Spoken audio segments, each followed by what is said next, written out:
back on the record with Congressman Stephen Lynch. Question 3 in the quiz. The International Association of Iron Workers offers apprenticeship programs and lists specific requirements for those applicants.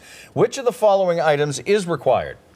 A college degree, prior construction experience, 21 years of age, or agility and a good sense of balance? Agility and a good sense of balance. You got it, my friend. Agility and a good sense of balance. Question 4. Iron ore is mined in about 50 countries around the world, but according to the U.S. Geological Survey, 2 countries dominate exports. Can you name one of those countries? And yes, it's a bonus if you answer 2 of them. I'm still going to ask you the 5th question, but if you get both of them. Wow, steel? Iron ore is mined in about 50 countries around the world, but according to the U.S. Geological Survey, 2 countries dominate exports. I'll say maybe Canada and South Korea. 0 for 1, 0 for 2. Australia and Brazil. Oh, really? Australia and Brazil. And the final question is, the world's tallest building is in which city? I want to say it correctly. Shenzhen. Thank you. Shenzhen, Dubai, Taipei, Kuala Lumpur. Kuala Lumpur. It's in Dubai. Is the it? Burj Khalifa, the steel and concrete Really? building, is 2,717 Wow. feet tall. Look at it, stand above the skyline. You're off the record. Are you Okay. back on the record? Thank you. From steel to the MBTA, nearly all of your constituents rely on the T. Financial service problems have continued to plague the system. They're about to vote on a fare hike. Is it warranted, and how much do you think it should go up if you do think a fare hike is warranted? Yeah, well, there's always a balancing act because we'll lose some riders. It's pretty expensive now, and so I think they've got to work on, rather than just feed the current process and continue to raise fees. I think we've got to take a look at the cost structure and figure out. So no fee, no fare hike this year, you think? I would discourage it highly. They haven't shown me that they can do the cost saving. If it were, a modest increase, but at the same time considerable cost savings, I think I might entertain it. But I haven't seen any of that yet. Let's talk about presidential politics. Your presidential candidate is?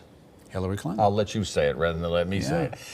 But Bernie Sanders is looking very strong as we head into the Iowa caucuses and then head into New Hampshire. In fact, the latest numbers we're seeing from New Hampshire show him significantly ahead of her. Do you think Senator Sanders could win the general election if he won the party's nomination, or would he be another McGovern or Mondale, do you think?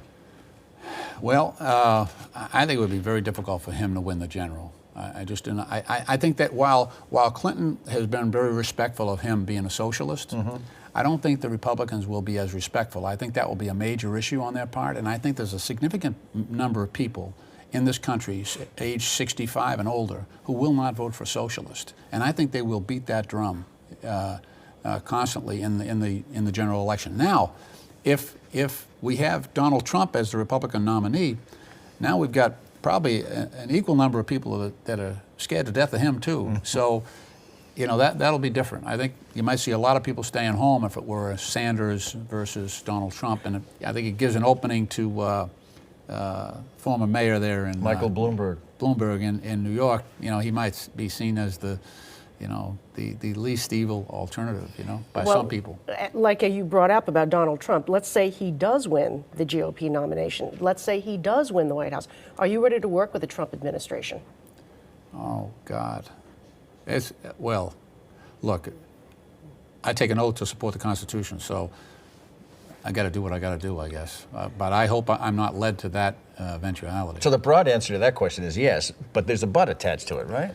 Well, I have to serve the people who elect me, so I'll do what I got to do to represent them. But it would be tough, especially I'm on a Foreign Relations Committee, and he's burned a lot of bridges. He's not even in office yet, so that'll be tough. Just to go back to Ed's question, if Bernie Sanders became the party's nominee, do you see it as a McGovern-Mondale election again? Something like that, yeah. Yeah? You think it would be that way? Congressman, it's always great to see you.